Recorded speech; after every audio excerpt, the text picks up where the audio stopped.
കോൺഗ്രസും CPM-ഉം മറ്റ് 24 പാർട്ടികളും ചേർന്നൊരു വലിയ പ്രതിപക്ഷ ചേരി നിങ്ങൾക്കെതിരെ നിലയുറപ്പിച്ചിട്ടുണ്ട്. 2024 മോദിക്ക് എളുപ്പമായിരിക്കില്ല എന്നവർ പലതവണ പ്രഖ്യാപിച്ചിട്ടുണ്ട്. ജനുവരി 22-ന് രാമക്ഷേത്രത്തിന്റെ പ്രതിഷ്ഠാ ചടങ്ങ് പൂർത്തിയാകുന്ന അതിന്റെ പശ്ചാത്തലത്തിലാണ് തെരഞ്ഞെടുപ്പ് പ്രഖ്യാപിക്കപ്പെടാൻ പോകുന്നത്.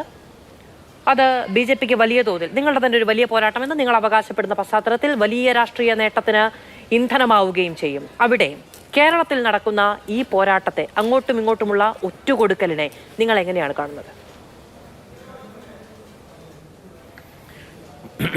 ഞാൻ നിങ്ങൾ ചോദിച്ചതിനൊക്കെ ഉത്തരം പറയാം, പക്ഷേ എനിക്ക് സമയം തരണം. രണ്ടാം വട്ടം നിങ്ങൾ 2 പ്രാവശ്യം അവരുടെ അടുത്ത് പോയതിന് ശേഷമാണ് ഇപ്പോൾ എൻ്റെ അടുത്ത് വന്നത്. 2-3 ആൾക്കാർ പറഞ്ഞതിന് സമയം തരണം. ഒന്നാമത്തെ കാര്യം, കോൺഗ്രസ് എന്ന് പറയുന്ന പാർട്ടിയുടെ നട്ടല് മുസ്ലിം ലീഗിൻ്റെയും സമസ്തയുടെയും മുമ്പിൽ പണയം വെച്ചിരിക്കുകയാണ്. ഞാനൊരു ചെറിയ സിമ്പിളായിട്ട്, വളരെ സിമ്പിൾ ലോജിക്ക്, ഇതൊരു മുസ്ലിം ദേവാലയം, കാരണം രാമക്ഷേത്രവും പള്ളിയും രണ്ടും അവിടെ പണിയണം. ആദ്യം പണിഞ്ഞത് അവിടെ പള്ളിയായിരുന്നു, മുസ്ലിം മോസ്കായിരുന്നു എന്ന് വിചാരിക്കുക. ഈ കോൺഗ്രസ് ഈ തർക്കം ഉന്നയിക്കോ? കോൺഗ്രസ് അതിൻ്റെ മുന്നിലുണ്ടാവില്ലേ? എന്തുകൊണ്ടാണ് രാമക്ഷേത്രത്തിൽ പരിപാടിയിൽ പങ്കെടുക്കാൻ മാത്രം, രാമക്ഷേത്രത്തിൻ്റെ പരിപാടിയിൽ പങ്കെടുക്കാൻ മാത്രം കോൺഗ്രസ് വിമുഖത കാണിക്കുന്നത്? കോൺഗ്രസ് വിമുഖത കാണിക്കുന്നത് അവരുടെ നിയതിയാണ്, അത് രക്ഷയില്ല. കാരണം സുപ്രീം കോടതിയിൽ 24 അഭിഭാഷകരെ കൊണ്ടുവന്ന് രാമക്ഷേത്രം പണിയാൻ പാടില്ല എന്ന് പ്രഖ്യാപിച്ചവരാണിവർ കോൺഗ്രസ്സുകാർ. അത് അവരുടെ നിയതിയാണ്, അവർക്കതിനുള്ള യോഗമില്ല. പക്ഷേ ലോജിക്കലായിട്ട് ഞാൻ ചോദിക്കുക, ഇതൊരു മുസ്ലിം പള്ളിയായിരുന്നെങ്കിൽ ഈ നിലപാട് സ്വീകരിക്കുമോ? നമ്പർ 1. നമ്പർ 2, അബദ്ധങ്ങൾ മാത്രം വിളിച്ചു പറയുക ഈ പ്രകാശം മാഷ്. എൻ്റെ മാഷ കുറച്ചുകൂടെ സെൻസിബിളായിട്ട് സംസാരിക്കുക. നമ്മളൊക്കെ കാര്യങ്ങൾ മനസ്സിലാക്കി പഠിച്ച് ചർച്ച ചെയ്യാൻ വരുന്നതല്ലേ. ഗവൺമെൻറ്റിന് എന്താ അവകാശം? രാമക്ഷേത്രം പണിയാനായിട്ട് ക്യാബിനറ്റ് സെക്രട്ടറി എന്തിനാണ് പോണേ? എൻ്റെ മാഷ ആ വിധി എടുത്തൊന്ന് പഠിച്ചു വായിക്കേ.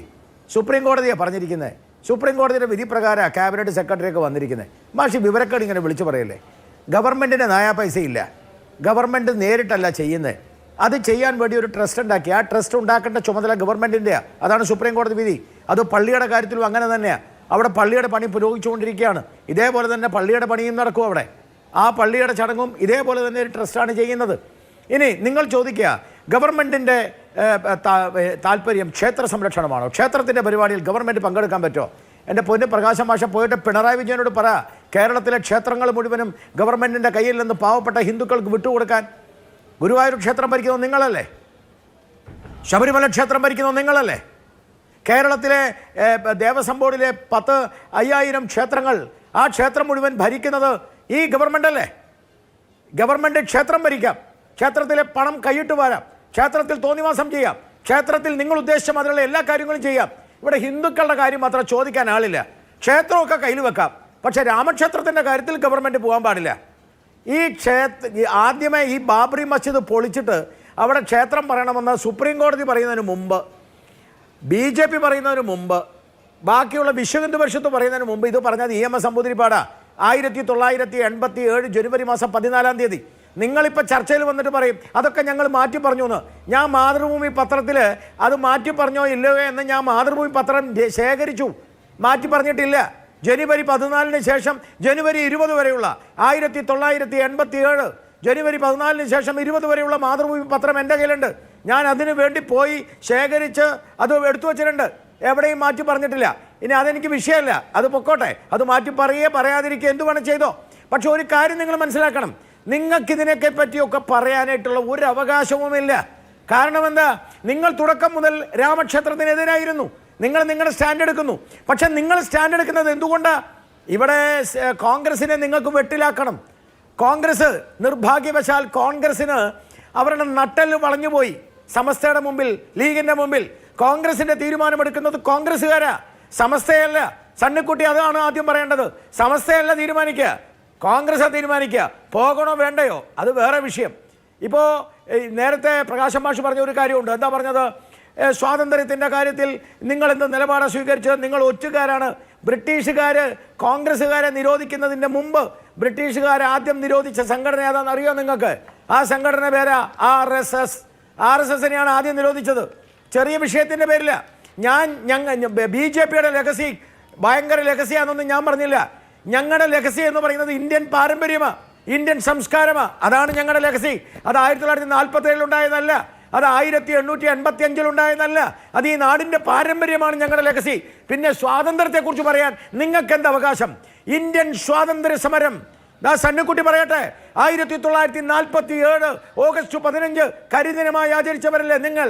ഇന്ത്യക്ക് സ്വാതന്ത്ര്യം കിട്ടിയവർ സ്വാതന്ത്ര്യം കിട്ടിയില്ല എന്ന് പറഞ്ഞവരല്ലേ നിങ്ങൾ? നിങ്ങളുടെ ഓരോ കമ്മ്യൂണിസ്റ്റ് പാർട്ടിയുടെ ഓരോ നിലപാടും എന്തായിരുന്നു എന്നെല്ലാം ഈ നാട്ടിലെ ജനങ്ങൾക്കറിയാം. ഇന്ത്യ 2ആയിട്ടല്ല 17ആയിട്ടാണ് വിഭജിക്കേണ്ടത് എന്ന് പറഞ്ഞവരല്ലേ നിങ്ങൾ? ഇന്ത്യയുടെ സ്വാതന്ത്ര്യ ദിനത്തെ കരിദിനമായി പ്രഖ്യാപിച്ചതുകൊണ്ടല്ലേ ജവഹർലാൽ നെഹ്റു നിങ്ങളെ അറസ്റ്റ് ചെയ്തത്? തൃശ്ശൂർ ചന്ദ്രാപിന്നിക്കപ്പുറം മലപ്പുറത്ത് സർദാർ ഗോപാലകൃഷ്ണൻ എന്ന് പറഞ്ഞ ഒരാളുണ്ട്. ത്രിവർണ്ണ പതാക കീറി കരിങ്കൊടി ഉയർത്തിയ നാട്ടുകാർ തല്ലിക്കൊന്നതാ. നിങ്ങൾ ചരിത്രം പറഞ്ഞ് ഇങ്ങോട്ട് വരരുത്. നിങ്ങൾ ത്രിവർണ്ണ പതാക ഉയർത്തിയതെന്ന ഈ കഴിഞ്ഞ ആഴ്ചയിലല്ലേ, ഈ കഴിഞ്ഞ വർഷമല്ലേ? സ്വാതന്ത്ര്യ സമരത്തെക്കുറിച്ച് പറയാൻ എന്ത് അവകാശം? ഇന്ത്യയിൽ ഗാന്ധി എന്താ പറയുക, ഇന്ത്യ മണ്ണ് പുണ്ണാക്കിന്നോ എന്നൊക്കെ പറഞ്ഞ് ഗാന്ധിയെ വാർധയിലെ കള്ളദൈവം എന്ന് വിളിച്ചവരല്ലേ നിങ്ങൾ? നിങ്ങളിപ്പോൾ ഇവിടെ വന്നിരുന്നിട്ട് വലിയ സ്വാതന്ത്ര്യത്തിൻ്റെ കാര്യം പറയാ, വലിയ എന്താ വർഗീയത? മിസ്റ്റർ പ്രകാശ് മാഷേ, വർഗത്തെ സംഘടിപ്പിക്കുന്നതാണ് വർഗീയത. നിങ്ങളുടെ ഏത് നേതാവിനാണ് അതിന്റെ ലെഗസി അവകാശപ്പെടാൻ ചോദിക്കുന്നത് എന്നുള്ള മാസ്റ്റർ ചോദ്യത്തിനാണെങ്കിൽ മറുപടി പറയുന്നത് കേട്ടോ. അതായത് നിങ്ങൾക്ക് അങ്ങോട്ടും ഇങ്ങോട്ടും ആ അവകാശമില്ല എന്ന് അങ്ങോട്ടും ഇങ്ങോട്ടും പറഞ്ഞു എന്താണ് കാര്യം? രണ്ട് ചോദ്യമുണ്ട്. രണ്ട് ചോദ്യമുണ്ട്. ഭാരതീയ ജനസംഖ്യ തുടങ്ങിയതാരാ? ഭാരതീയ ജനസംഘം തുടങ്ങിയത് ശ്യാമപ്രസാദ് മുഖർജിയാണ്. ശ്യാമപ്രസാദ് മുഖർജിയെ ഞങ്ങളുടെ പാർട്ടിയുടെ പ്രസിഡന്റായിരുന്നു ആദ്യത്തെ. അദ്ദേഹം ആരാ? ജവഹർലാൽ നെഹ്റുവിന്റെ മന്ത്രിസഭയിലെ മന്ത്രിയാണ്. എന്ന് പറയുന്നത് ബിജെപിയുടെ. അതെ, അപ്പൊ ആ ദേശീയ നേതാക്കൾ എന്ന് പറയുന്നത് സ്വാതന്ത്ര്യ സമരത്തിന് എതിരി നിന്നവരാണോ? എന്റെ ചോദ്യം അതാണ്. സ്വാതന്ത്ര്യ സമരത്തിന് എതിരി നിന്നവരാണോ?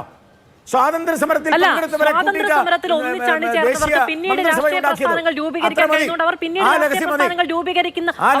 രൂപീകരിക്കുന്ന രാഷ്ട്രീയ പ്രസ്ഥാനങ്ങൾക്ക് സ്വാതന്ത്ര്യ സമരത്തിൽ പങ്കുണ്ടായിരുന്നു എന്ന് പറയാൻ കഴിയുമോ? അത് പിന്നീട് സംഭവിച്ചോന്നല്ലേ? രാഹുൽ ഗാന്ധി സ്വാതന്ത്ര്യ സമരത്തിൽ പങ്കെടുത്തിട്ടുണ്ടോ എന്നാരെങ്കിലും പറഞ്ഞിട്ടുണ്ടോ? രാജീവ് ഗാന്ധി പങ്കെടുത്തിട്ടുണ്ടോ? ഉണ്ടോ? ഇല്ലല്ലോ. അപ്പൊ പിന്നെ നിങ്ങൾ ലെഗസിയുടെ കാര്യം പറയരുത്.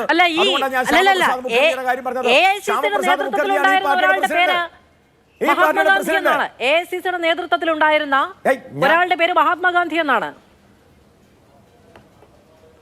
ആ മഹാത്മാഗാന്ധി പറഞ്ഞില്ലേ കോൺഗ്രസിനെ പിരിച്ചുവിട്ടൂന്ന്? AICCയുടെ നേതൃത്വത്തിൽ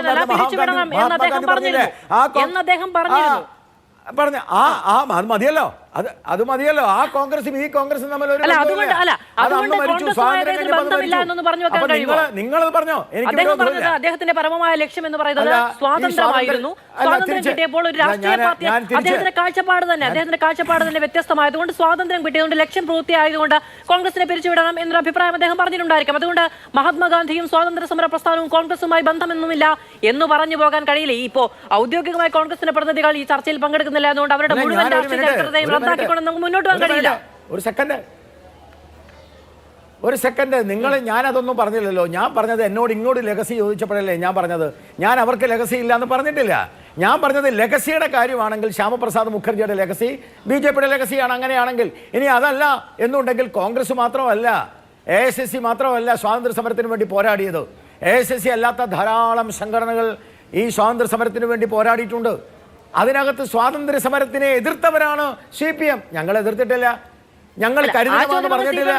കരുതണമെന്ന് പറഞ്ഞവരാണ്. അതാണ്. ഒരു ചോദ്യമുണ്ട്.